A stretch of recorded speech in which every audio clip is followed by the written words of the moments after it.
संघर्ष काय असतो? जीवनातला संघर्ष डोळ्यासमोर मी स्वर्गीय मुंडे साहेबांचा पाहिला. या समाजाचा पाहिला, अनेक समाजाचा पाहिला. आणि इथून ज्यावेळेस मी सिंहावलोकन करतो स्वतःच, तो जीवनाचा प्रवास आठवल्यानंतर आत्ता सुद्धा माझ्या अंगावरती शहार येतात.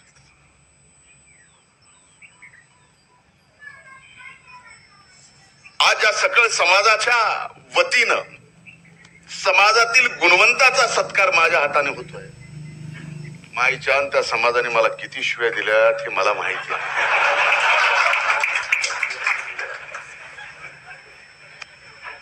खरंय ना, मला खोटं बोलायला जमलं नाही.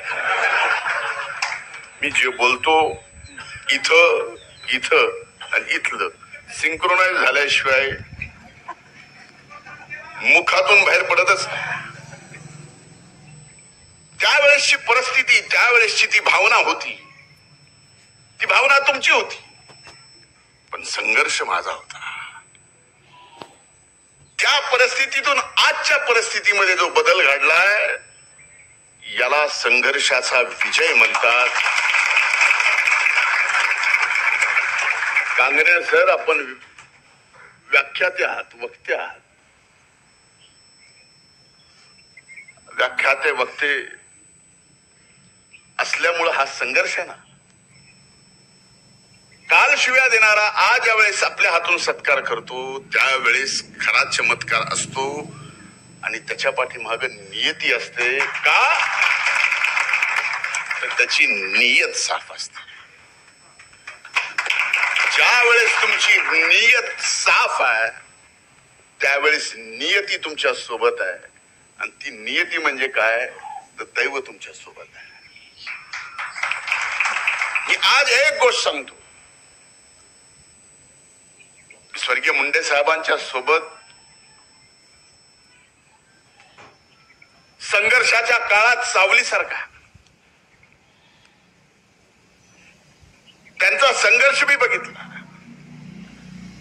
त्या संघर्षातून जिथपर्यंत ते पोहोचले तोही पाहिला.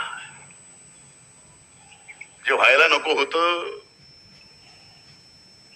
आईसाहेब आपण म्हणलात ते झालं. पण कधी कधी वाटतं की साहेबांची सुद्धा एवढी दूरदृष्टी होती की त्यावेळेस मला जर बाजूला केलं नसतं ते एका मंत्रिमंडळात बहीण आणि भाऊ मंत्री झाले नसते.